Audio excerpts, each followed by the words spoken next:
आप देखो, आप पे जब भी दुख दर्द कष्ट कलेश संताप पड़ता है, आप रोने लगते हो, गिड़गिड़ाने लगते हो, माफ़ी मांगने लगते हो, आप परिवार के लोगों के ऊपर टोटली डिपेंडेंट हो जाते हैं। और ये परिवार के जो लोग होते हैं सिर्फ और सिर्फ आपका शोषण दोहन दमन करते जाते हैं। इन द मीन टाइम आपके अंदर की जो शक्ति होती है बिल्कुल ही क्षय होने लगती है, छीन होने लगती है, खत्म होने लगती है, ड्रेन आउट होने लगती है।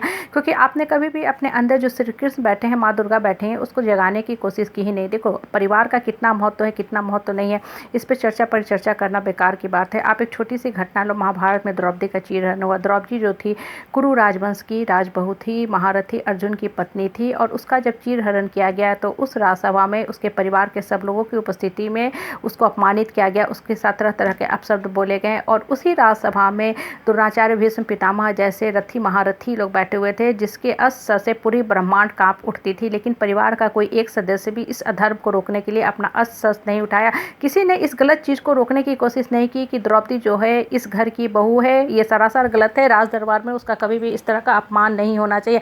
परिवार के सब लोग उपस्थित थे, पिता पितामह ससुर गुरु, सबके सामने इतना उसका अपमान किया गया। आज के टाइम में अगर कोई औरत है, किसी का पति नहीं है या किसी कारण से अलगाव हो गया है, बिखराव हो गया है, तो वो औरत सोचती है हाय मेरा क्या होगा, कौन पूछेगा। फैमिली के लोग भी आते हैं, उसको डराते हैं, धमकाते हैं कि अब तुम अनसोशल हो गए, तुम्हारा फैमिली डायनेस्टी से नाम खत्म हो गया, तुम कैसे सर्वाइव करोगे। और आपके मन में हर तरह की कुंठा की जो भावना होती है वो घर करने लगती है। आप वास्तव में फील करने लगते हो कि हाय हाय हम कैसे जिएंगे। और तरह तरह की जो हीन भावना होती है, इन्फिनिटी कम्प्लेक्स होती है, आपके मन को कमज़ोर करने लगती है। यहाँ पे हम एक चीज़ बोलना चाहेंगे कि द्रौपदी जो थी उसके पास 5 पति थे। इस ब्रह्मांड के श्रेष्ठ जो इंसान थे वही उसके पति थे। किंग, स्ट्रॉन्ग, स्किल, ब्यूटीफुल 22 आदमी जो थे वो पाँचों पांडव जो थे उसके पति बन के रूप में थे। अब देखो, वो पांचों पति के सामने द्रौपदी का जो था चीरहरण हुआ, अपमान हुआ। पांचों पति क्यों नहीं आए उसकी रक्षा करने के लिए? उसकी रक्षा करने के लिए कृष्ण पहुँचे। कौन पहुँचा? तो सिर्फ और सिर्फ कृष्ण पहुँचे, क्योंकि कृष्ण को उसने सच्चे मन से याद किया। तो जो कृष्ण थे अपनी बहन कृष्णा के रक्षा के लिए वहाँ पे उपस्थित हुए। परिवार का कोई भी एक सदस्य वहाँ पे कृष्ण को छोड़ के द्रौपदी के रक्षा के लिए नहीं आए। ये देखो, ये जो छोटी सी बात है हमें जीवन की कितनी बड़ी शिक्षा देती है। हम और आप जिस समाज में, परिवार में, परिवेश में रहते हैं, हम घड़ी घड़ी जाते हैं, परिवार के सदस्यों के सामने सहनशील बनते हैं, दब्बू बनते हैं, मजबूर बन के माफ़ी मांगते हैं, गिरते हैं, पड़ते हैं, और ये क्रम चलता रहता है। और जो परिवार के जो धर्मगुरु हैं या जो अपने आप को कौरवों की तरह शक्तिशाली समझते हैं, आपका शोषण दोहन दमन करते हो, आप पेंडुलम की तरह इनके चारों ओर घूमते फिरते रहते हो।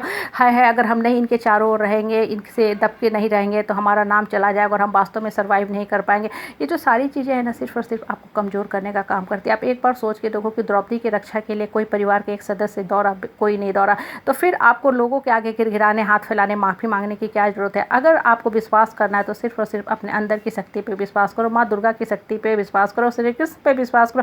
क्योंकि जीवन में बढ़ने के लिए ज्ञान, बुद्धि, विवेक, विजडम चाहिए, वो सिर्फ और सिर्फ आपको श्री कृष्ण ही देने वाले हैं।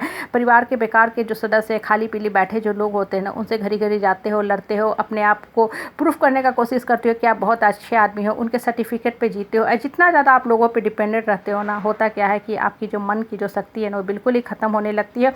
आपकी आत्मा जो है छीन होने लगती है, आप अपने आत्मबल को खो देते हो। इसलिए अगर आपको विश्वास करना तो सिर्फ और सिर्फ ऊपर वाला पे विश्वास करो। देखो, आज आपके दिन बुरे हैं, परिस्थिति परेशानी से गुजर रहे हैं, लेकिन एक चीज़ मान के चलो कि जो बुरा दिन होता है ना, ये इसलिए नहीं आया है कि आपको कुंठित करके जाए, रुला के जाए और आपकी शक्ति को छीन कर दे, बल्कि इसलिए आता है कि अभी तक जो आप कंफर्ट जोन में जी रहे थे, आपने अंदर की कभी अपनी शक्ति को जाना नहीं, पहचाना नहीं, श्री कृष्ण को पुकारा नहीं, माँ दुर्गा के शक्ति का जागरण नहीं किया। तो इसलिए आया है कि आप अपनी एक स्वतंत्र इंडिपेंडेंट पहचान बना सको। धरती पे आए हो, उस लाइफ का मोटो को समझो, अपने अंदर की जो छुपती हुई शक्ति है, हिडन पोटेंशियल है, उसको बाहर निकालने का कोशिश करो। और लोगों के आगे घड़ी घड़ी जाके माफ़ी भी मत मांगा करो। क्योंकि होता क्या है, जितना ज़्यादा आप मजबूर बनते हैं, लोगों को बड़ा ही मज़ा आता है आपको कंट्रोल करके रखने में। क्योंकि हर इंसान जो होता है ना, दूसरे के ऊपर शासन करके ही खुश होता है। ये ह्यूमन नेचर होती है कि आपको लोग पेट पपेट कठपुतली की तरह इस्तेमाल करना चाहते हैं कि हम राजा बन के रहें, ये सिर्फ और सिर्फ मेरी प्रजा बन के रहे या मेरा सिर्फ सेवा करते रहे। इन द मीन टाइम होता क्या है कि उनके ईगो और सुपर ईगो को बलबत्ती मिलता है, वो जो है अपने आप को महान बन के जीना शुरू करते। उन्हें लगता है कि वास्तव में हम ही तो हैं इस शक्तिशाली, इस परिवार के, इस समाज के जो पूरे परिवार को चला रहे। इसलिए अपने अंदर की शक्ति को पहचानो और बेवजह घड़ी घड़ी लोगों के पास जा कर के बहुत ज़्यादा गिड़गिड़ाओ भी मत। देखो, पिता पुत्र पति आपको कोई भी काम देने वाला नहीं है। अगर आपको काम देगा तो सिर्फ और सिर्फ आपके अंदर की शक्ति, माँ दुर्गा की शक्ति, श्री कृष्ण की शक्ति है, वही आपको जीवन में उठाने का काम करेगा। इसलिए बेकार खाली पीली बैठे जो लोग होते हैं ना, उनका आपके लाइफ में कोई भी रिलेवेंट वैल्यू नहीं होना चाहिए। उनको साइड करो, असाइड करो। मन में सिर्फ ये बातें सोचा करो कि जीवन की जो परिस्थिति है, परेशानी है, हम कैसे निकल सकते हैं। अपने मन को मजबूत करना सीखो। जितना ज़्यादा आपका मन मजबूत होता जाएगा, आपकी जो अंदर की इमोशनल है, स्पिरिचुअल पावर